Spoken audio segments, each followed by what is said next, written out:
This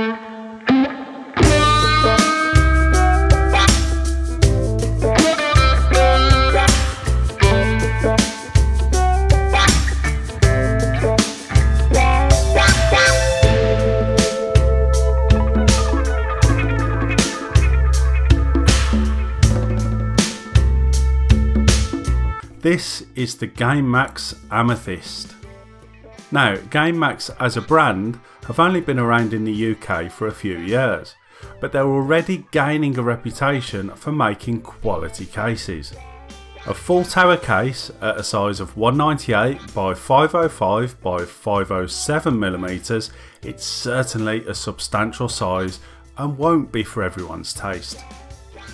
So looking at the Amethyst, the front is a mesh style with two RGB LED strips down the sides, and the two included 120mm RGB fans mounted just behind it.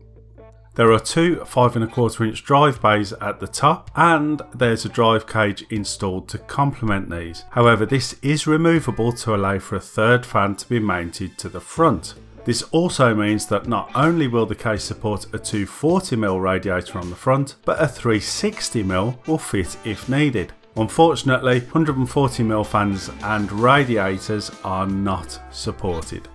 Now, the side panel is tempered glass, but it has quite a dark tint to it, and being quite large, it's held on by 6 thumb screws. And around each screw hole on the case there's these rubber grommets holding it in place and protect the panel from any damage when you take it off.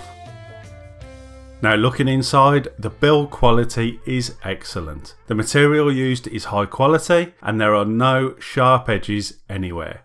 Here we can see 3 2.5 inch drive mounts and the aforementioned drive bay cage.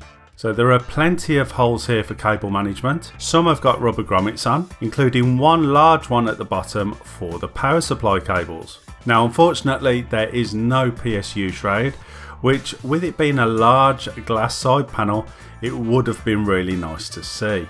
Now, on the opposite side, removing the back panel reveals a further 2.5 inch drive mount and two 3.5 inch drive mounts. There is also the included fan and RGB control hub, which will connect up to 8 compatible fans, enabling you to sync all of these with the click of one button, which is on the top of the front of the case. Also on top of the front of the case is 2 fan speed sliders, 2 USB 3 ports, 2 USB 2 ports, headphone and microphone jacks, reset and a power switch, and unusually an integrated memory card reader, which is very handy.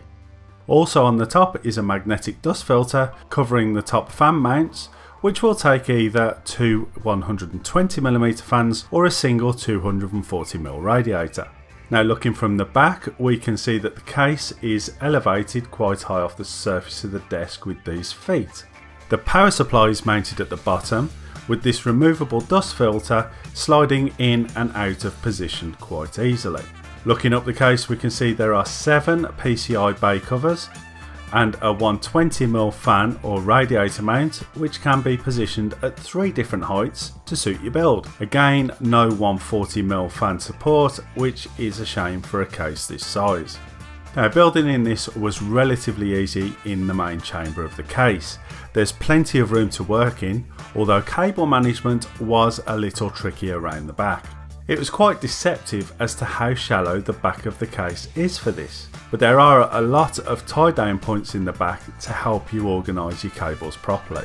Now, the only real moan I have about the cable management is that the fan controller only had a Molex connector, meaning that I either had to put an extra cable in just for that, or as I did in the end, use a Molex to SATA connector to power it up. Once done though, all that was left was to peel off the protective film and enjoy the fruits of my labour.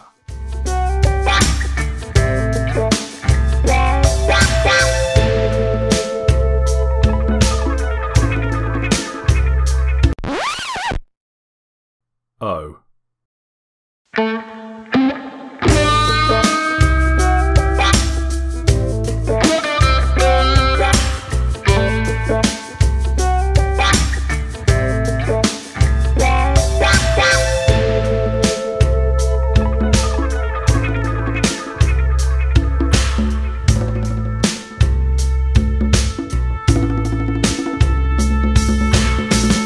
So this was the finished build. I'll be doing a full video on that very soon, but just to say I added an extra 120mm RGB fan for the exhaust and a couple of magnetic RGB LED strips, all from GameMax to match the case.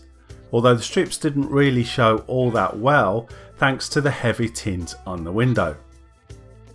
So, in summary, although it could do with a PSU shroud and less of a tint on the window, the GameMax Amethyst has a really good set of features and the finished quality is excellent.